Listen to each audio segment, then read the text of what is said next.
पश्चिम बंगाल के राज्यपाल सीवी आनंद बोस के अचानक इस्तीफे से राज्य में चुनाव से पहले राष्ट्रपति शासन की अटकलें तेज हो गई। खुद ममता बनर्जी की पार्टी के नेताओं ने राज्यपाल के इस्तीफे को चुनाव से जोड़ दिया। आरोप लगाया कि यह चुनाव से पहले बंगाल में राष्ट्रपति शासन लगाए जाने के प्लान का हिस्सा हो सकता है ताकि चुनावों में राजनीतिक फायदा मिल सके। इसके बाद बंगाल में राष्ट्रपति शासन को लेकर कई तरह की चर्चाएं शुरू हो गई। कहा जाने लगा कि बंगाल में एसआईआर के बाद फाइनल लिस्ट तो जारी हो गई है, लेकिन अब भी करीब 60 लाख वोटर्स के वेरिफिकेशन की प्रोसेस पूरी नहीं हो पाई। इन्हें अंडर एडजुडिकेशन कैटेगरी में डाला गया है और ऐसे 60 लाख वोटर्स से अभी करीब 6,15,000 वोटर्स का ही वेरिफिकेशन हो पाया है। सुप्रीम कोर्ट के निर्देश पर इस काम को पूरा करने के लिए पड़ोसी राज्यों ओडिशा और झारखंड से न्यायिक अधिकारियों की तैनाती की गई। अनुमान के मुताबिक इस तैनाती के बाद भी बाकी बचे 54 लाख वोटर्स के दस्तावेजों के वेरिफिकेशन में लंबा समय लग सकता है और अगर 7 मई तक भी यह काम पूरा नहीं हो पाया तो बंगाल में संवैधानिक संकट पैदा हो सकता है, क्योंकि 7 मई को मौजूदा सरकार का कार्यकाल खत्म हो रहा है। ऐसे में संविधान के जानकारों का मानना है कि अगर 7 मई तक भी एसआईआर का काम पूरा नहीं हुआ तो उस स्थिति में राष्ट्रपति शासन लागू करने के अलावा दूसरा कोई ऑप्शन ही नहीं बचेगा। वहीं बीजेपी ने बंगाल में राष्ट्रपति शासन की अटकलों के लिए टीएमसी को जिम्मेदार बताया। अटल बिहारी वाजपेयी सरकार में चीफ इकोनॉमिक एडवाइजर रहे और बालूरघाट से बीजेपी विधायक अशोक लाहिड़ी ने कहा कि बीजेपी को चुनाव से पहले बंगाल में आर्टिकल 356 लागू करने में कोई दिलचस्पी नहीं है। बीजेपी चाहती है कि एसआईआर की प्रोसेस पूरी होने के बाद और वोटर लिस्ट फाइनल होने के बाद चुनाव समय पर हो। आगे लाहिड़ी ने कहा, मुख्यमंत्री ममता बनर्जी ही खुद एसआईआर प्रोसेस को रोकने के लिए रुकावटें पैदा कर रही हैं, क्योंकि उन्हें डर है कि इससे घुसपैठियों को हटा दिया जाएगा जो उनका वोट बैंक है। अशोक लाहिड़ी ने यह भी कहा कि ममता बनर्जी राष्ट्रपति शासन का मुद्दा उठाकर सारी जिम्मेदारी बीजेपी पर डालना चाहती है। इसी बीच बीजेपी नेता शुवेंदु अधिकारी का पुराना बयान वायरल हो रहा है।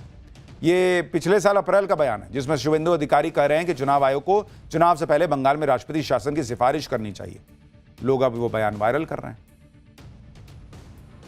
विदाउट प्रेसिडेंट्स रूल बंगाल में चुनाव अच्छा तरीके से डेमोक्रेटिक वे से ट्रांसपेरेंसी से नहीं हो सकता।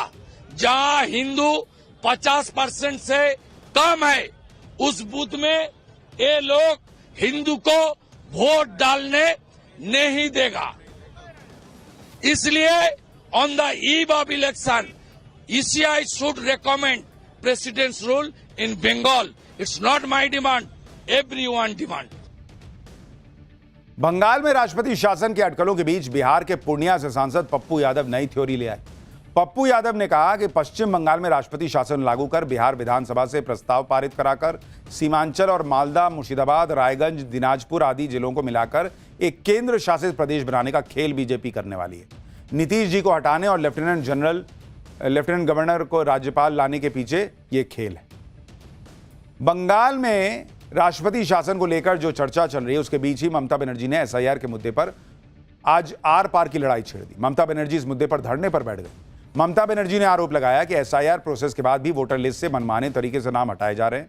बीजेपी और चुनाव आयोग बंगाली वोटर्स को वोट देने से रोकने की साजिश कर रहे हैं और वो इस साजिश का पर्दाफाश करेंगे। आगे ममता बनर्जी ने कहा कि एसआईआर के बाद जारी की गई लिस्ट में कई वोटर्स को गलत तरीके से मृत घोषित किया गया। ममता बनर्जी का दावा है कि ऐसे 22 वोटर्स के परिवार उनके धरने में शामिल हैं और बाकी परिवारों को भी वो धरने में लेकर आएंगे। बीजेपी ममता बनर्जी के धरने को बंगाल के घुसपैठियों को बचाने की कोशिश बता रही है। गिरिराज सिंह को सुनिए।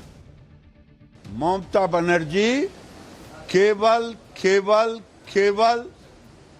घुसपैठिए मुसलमानों को बचाने में, वोट बैंक बनाने में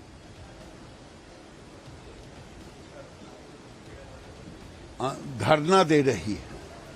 हमारे गांव की कहावत है,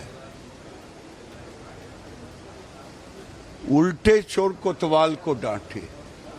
ये चोरी और सीना जोड़ी, शर्म आनी चाहिए ममता बनर्जी को। देखिए, बंगाल में तो भयंकर बवाल मचाई है। बिहार में भी गजब की पॉलिटिक्स चल रही। एक दिन पहले राज्यसभा चुनाव के लिए नॉमिनेशन करवाने के बाद आज बिहार के सीएम नीतीश कुमार ने अपने पार्टी के विधायकों के साथ बैठक की। पटना में सीएम आवास पर इस बैठक में मौजूद जेडीयू के कई विधायकों ने नीतीश कुमार के राज्यसभा जाने के फैसले का विरोध किया। नीतीश कुमार ने विरोध करने वाले विधायकों को समझाया, कहा कि भाई वो सब देखते रहेंगे और इस बैठक में नीतीश कुमार के बेटे निशांत की जेडीयू में एंट्री पर सहमति बन गई। वो 8 मार्च को पार्टी की सदस्यता ले सकते हैं। यानी नीतीश कुमार के रुख से साफ है कि अब वो ज्यादा दिनों तक बिहार के सीएम नहीं रहने वाले। ऐसे में सवाल उठ रहे हैं कि बिहार का अगला सीएम कौन होगा और किस पार्टी से होगा। अब वो फैसला जो है वो जल्दी ही होगा, क्योंकि उसको लेकर फॉर्मूला बताया जा रहा है कि बन गया है। बीजेपी का मुख्यमंत्री और जेडीयू से डिप्टी सीएम जो है वो हो सकता है, और दोनों के मंत्रालय वगैरह जो है वो कितने होंगे ये भी डिसाइड हो गया। ईरान युद्ध में ट्रंप की ऐसी छीछा लेदर हो रही है कि ट्रंप उसे कभी नहीं भुला पाएंगे। सुपर पावर लोग बोलते हैं अमेरिका को बॉस, और ईरान ने मिसाइल और ड्रोन ताकत से इस सो कॉल्ड सुपर पावर को ऐसा पानी पिलाया हुआ है कि ट्रंप को अब जेलेंस्की से मदद मांगनी पड़ रही कि बॉस ईरान के ड्रोन से बचा लो। जिस जेलेंस्की को ट्रंप ने व्हाइट हाउस में बेइज्जत किया था बुला के, यूक्रेन वाले जेलेंस्की को, अब वही ईरान से युद्ध में ट्रंप की इज्जत बचाने उतरेंगे। सोचिए अमेरिका की क्या हालत कर दी है ईरान ने। ईरान से युद्ध ट्रंप की सबसे बड़ी गलती साबित हो रहा है, और इसलिए अब ट्रंप इस युद्ध से बाहर आने के लिए छटपटा रहे हैं।